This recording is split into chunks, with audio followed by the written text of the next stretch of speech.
Pushpa movie premier రోజు సంధ్యా థియేటర్లో జరిగిన సంఘటన అందరికీ తెలిసిందే. కొన్ని సంఘటనలు దురదృష్టం.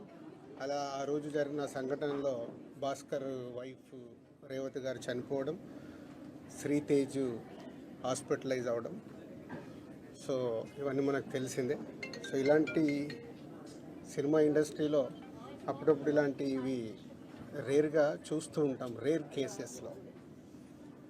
పోతే ఈ మధ్య నన్ను సీఎం గారు ఎఫ్డీసీ చైర్మన్గా నియమించినప్పుడు సో ఇండస్ట్రీకి అండ్ ఇటు ప్రభుత్వానికి మధ్యలో బ్రిడ్జ్ లాగా ఉండటానికి నాకు ఇండస్ట్రీలో ఉన్న ఒక ఇంపార్టెంట్ పర్సన్గా, అలాగే ప్రభుత్వం నుంచి కూడా ఎఫ్డీసీ చైర్మన్ ఇంపార్టెంట్ పర్సన్గా బ్రిడ్జ్ లాగా ఉండాలని నియమించారు. పోతే నేను ఎమర్జెన్సీగా యుఎస్లో ఈవెంట్ ఉండడం వల్ల యుఎస్ వెళ్ళడం, నేను నిన్న నైటే ఇక్కడికి వచ్చాను. ఈ లోపల చాలా చూస్తున్నాం, డిఫరెంట్ యాంగిల్లో ఇటు ఇండస్ట్రీలో కానీ ఇటు ప్రభుత్వం దగ్గర నుంచి తీసుకుంటున్న వాళ్ళ డెసిషన్స్ ఏవైతే అఫీషియల్ పోలీస్ డిపార్ట్మెంట్ కానీ. సో ఈరోజు వచ్చిన తర్వాత సీఎం గారిని కలవడం జరిగింది. సీఎం గారు కలిసిన తర్వాత సో ఇక్కడికి వచ్చాను. ఇప్పుడు భాస్కర్కి మెయిన్గా ఇటు ఇండస్ట్రీ నుంచి అటు ప్రభుత్వం నుంచి అన్ని రకాలుగా నా ద్వారా నిలబడి వాళ్ళని అన్ని రకాలుగా జాగ్రత్తగా చూసుకునే బాధ్యత తీసుకుంటున్నాము. అలాగే భాస్కర్ని అడిగాను, ఇప్పుడే working in private job. So భాస్కర్కి ఇంట్రెస్ట్ ఉంటే ఇండస్ట్రీలోకి తీసుకొచ్చి ఆయనకు పర్మనెంట్గా కూడా ఒక జాబ్ ప్రొవైడ్ చేసేలాగా నాకు ఆలోచన వచ్చి నేను సీఎం గారికి చెప్పడం బాగుందన్నారు. సో అది ముందు శ్రీతేజ్ రికవర్ అయిన తర్వాత ఈ ఫ్యామిలీకి కావాల్సినవి, నెక్స్ట్ అయిన డాటర్ కూడా ఉంది, 7 years పాప, వాళ్ళకి కావాల్సినవన్నీ చూసుకునే బాధ్యతని తీసుకుంటున్నాను. అలాగే ఇండస్ట్రీ, గవర్నమెంట్, ఈరోజు అందరూ గవర్నమెంట్ ఏదో ఇండస్ట్రీని దూరం చేస్తుంది, ఇలాంటి రకరకాల న్యూస్లు చూస్తున్నాం. సీఎం గారు ఒకటే చెప్పారు, ఇండస్ట్రీకి కావాల్సినవన్నీ ఎఫ్డీసీ ద్వారా ఏమున్నా ఇండస్ట్రీ కోసం గవర్నమెంట్ అన్ని రకాలుగా నిలబడుతుంది. అలాగే నేను వచ్చిన తర్వాత ఇండస్ట్రీలో కూడా చాలా మందితో మార్నింగ్ నుంచి మాట్లాడుతూ ఉన్నాను. సో సీఎం గారు అపాయింట్మెంట్ రేపు కానీ ఎల్లుండి కానీ ఇస్తానన్నారు. సో ఇండస్ట్రీ నుంచి అందరం వెళ్ళి సీఎం గారిని కలిసి అన్ని రకాలుగా రెండుటి మధ్యలో, ఇండస్ట్రీకి అటు గవర్నమెంట్కి మధ్యలో ఉంటూ బ్రిడ్జిగా ఎలాంటి సమస్యలు తలెత్తకుండా చూసుకునే రెస్పాన్సిబిలిటీని సీఎం గారు నాకు ఇచ్చారు. అటు చూస్తూ భాస్కర్ ఫ్యామిలీని కూడా చూసుకునే బాధ్యతను తీసుకుంటున్నాను.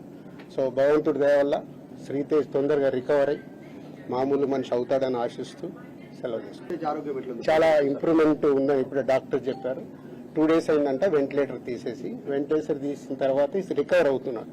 సో బాయ్ కాబట్టి, చిన్న ఏజ్ కాబట్టి ఫాస్ట్గా రికవర్ అయ్యే ఛాన్స్ ఉంది. గాడ్ గ్రేస్, వెంటిలేటర్ తీసిన తర్వాత కూడా రికవరీ కనిపిస్తుంది కాబట్టి డెఫినెట్గా తొందరలోనే కోలుకుంటారు. ఈ ఎపిసోడ్ ఇంకా తెరబడంటాను సార్ మీరు వచ్చినందుకు చూద్దాం. అంటే ఎపిసోడ్ జరుగుతుంది, దేనికి ఎలా మలుపులు తిరుగుతుందో మన అందరికి తెలుసు. అన్ని రెండు రకాలుగా ఇటు ఇండస్ట్రీలో జరుగుతుంది కానీ అటు గవర్నమెంట్ సైడ్ కానీ రెస్పాన్సిబిలిటీ తీసుకొని అన్ని తొందరలోనే సమసిపోయేలాగా రూట్ వేస్తుంది. నిన్న కాంగ్రెస్ పార్టీ ఎమ్మెల్యే గాంధీ భవన్ లో మాట్లాడుతూ నైజాం ఏరియాలో సినిమా హీరోలు అడుక్కు తింటారని స్టేట్మెంట్. అవి వద్దు, నేను వచ్చింది సీఎం గారు చెప్పింది, నేను వచ్చి ఇప్పుడు కమ్యూనికేట్ చేస్తుంది. రెండుటి మధ్యలో ఎలాంటి సమస్య లేకుండా చూసుకునే రెస్పాన్సిబిలిటీ ఎఫ్డీసీ చైర్మన్ గా నాది. ప్రైవేట్ గా ముందు ఫిలిం ఇండస్ట్రీ నుంచి నేను చేయాల్సింది ఏంటంటే, నేను నిర్ణయం తీసుకుంటున్నాను, సీఎం గారికి కూడా చెప్పాను. రేపు అక్కడి నుంచి గవర్నమెంట్ నుంచి ఏమొస్తుందో మనం చూద్దాం. ఒక సినిమా రిలీజ్ అయిందంటే ఖచ్చితంగా అభిమానుల దగ్గరికి వచ్చి పలకరించడం, సినిమా గురించి అభిమానులతో కలిసి చూడడం అనేది ఆనవాయితీగా వస్తుంది. ఇప్పుడు అవన్నీ లేవని చెప్తూ ఉన్నారు. దీని గురించి మీ రియాక్షన్ ఏంటి? అట్ ది సేమ్ టైం కాదమ్మా, ఒక్క నిమిషం, ఇలాంటివి జరగడము దురదృష్టం. ఎన్నో సినిమాలు రిలీజ్ అవుతాయి, మరి ఎప్పుడు జరగవు కదా. అప్పుడప్పుడు ఎవరు కావాలని చెయ్యరు, సిచ్యువేషన్ వల్ల జరిగిన ఇన్సిడెంట్ ఇది. ఎవరైనా కావాలని చేస్తారా? ఇప్పుడు వాళ్ళు కూడా ఆనందంగా కుటుంబంతో అక్కడ చూద్దామని వచ్చారు. దిల్సుఖ్ నగర్ నుంచి సంధ్యా థియేటర్కి వచ్చారు అంటే వాళ్ళకు ఒక ఆనందం పొందటానికే వస్తారు.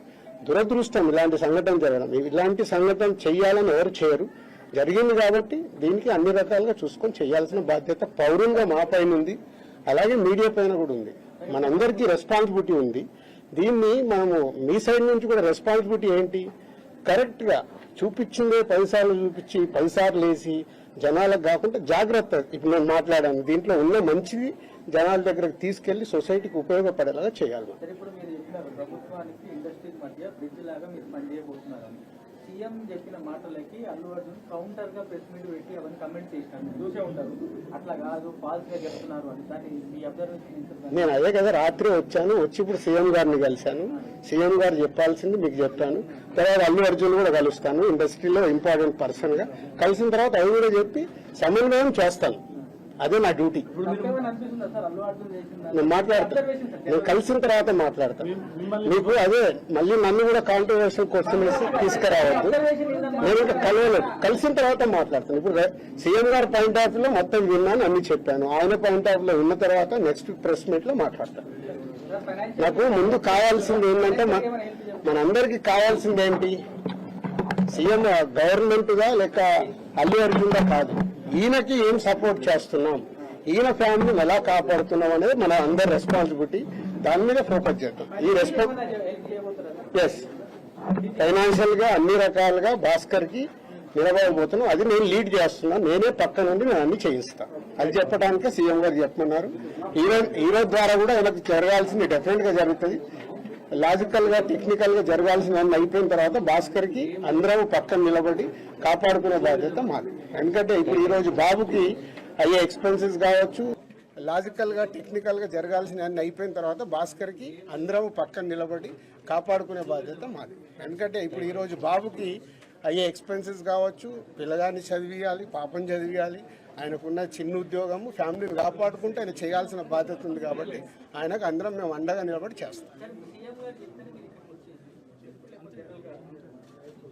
నా డ్యూటీ నేను చేస్తున్నాను. నీ డ్యూటీ నువ్వేం చేస్తున్నావు? నువ్వు నాకు క్వశ్చన్స్ చేస్తున్నావు. ఎఫ్డీసీ చైర్మన్ గానే సీఎం గారు అక్కడి నుంచి చెప్పాల్సింది చెప్తున్నాను. సీఎం గారు చెప్పిందే చెప్తున్నాను. ఓకే.